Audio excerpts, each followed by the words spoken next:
ആദിമസഭയുടെ ഇടയന്മാരായി കർത്താവിനാൽ തിരഞ്ഞെടുക്കപ്പെട്ട അപ്പസ്തോലന്മാർ പരിശുദ്ധാത്മ നിറവിനായി സെഹിയോൻ മാളികയിൽ പ്രാർത്ഥനയിൽ ഒരുമിച്ച പോലെ സീറോ മലബാർ സഭയ്ക്കായുള്ള കർത്താവിന്റെ ആലോചനകൾ സ്വീകരിക്കാനും നടപ്പിലാക്കാനുമായി നമ്മുടെ ഇടയന്മാർ ഒത്തുകൂടിയിരിക്കുന്ന നിർണായക സിനഡിന്റെ ദിനങ്ങളിലാണ് നാം ആയിരിക്കുന്നത്.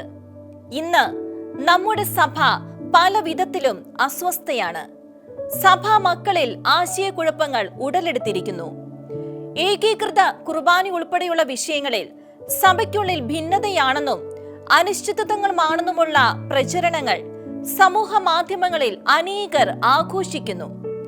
വിമർശനങ്ങളുടെയും അനീതിയുടെയും മതസ്വാതന്ത്ര്യ നിഷേധങ്ങളുടെയും പ്രതികൂല കാറ്റുകളിൽ സഭാ നൗക ആടിയുലയുകയാണ്. ഭാഗ്യസ്മരണാർഹനായ ബെനഡിക്ട് 16 പാപ്പയുടെ വാക്കുകൾ നമുക്കോർക്കാം. കടൽ പ്രക്ഷുബ്ധമാകുകയും കാറ്റ് പ്രതികൂലമാകുകയും ചെയ്ത അവസരങ്ങൾ സഭാ ചരിത്രത്തിൽ ഉണ്ടായിട്ടുണ്ട്. കർത്താവ് ഉറങ്ങുകയാണെന്ന് തോന്നിക്കുന്ന നിമിഷങ്ങൾ.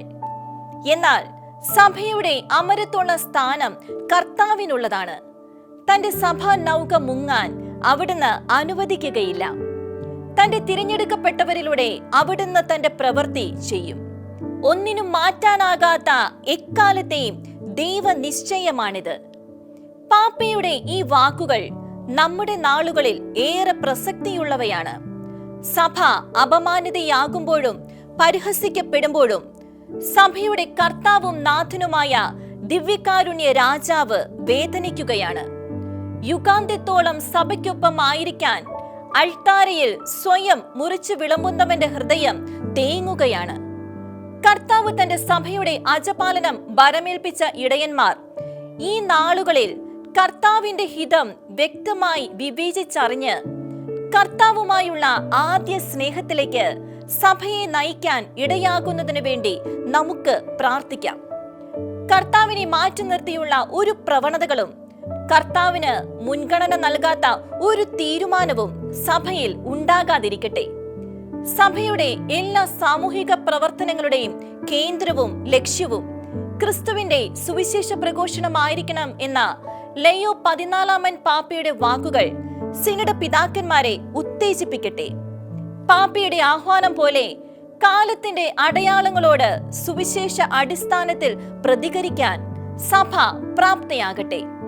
സഭയിൽ കർത്താവിന്റെ അത്ഭുത സാന്നിധ്യം വീണ്ടും പ്രകടമാകാൻ വലിയ ഉണർവിന്റെ തീ സഭയെ വീണ്ടും പ്രശോഭിതയാക്കുവാൻ കർത്താവിന് അവിടുത്തെ തിരഞ്ഞെടുക്കപ്പെട്ടവരുടെ ഒരു ഗണത്തെ ആവശ്യമുണ്ട്.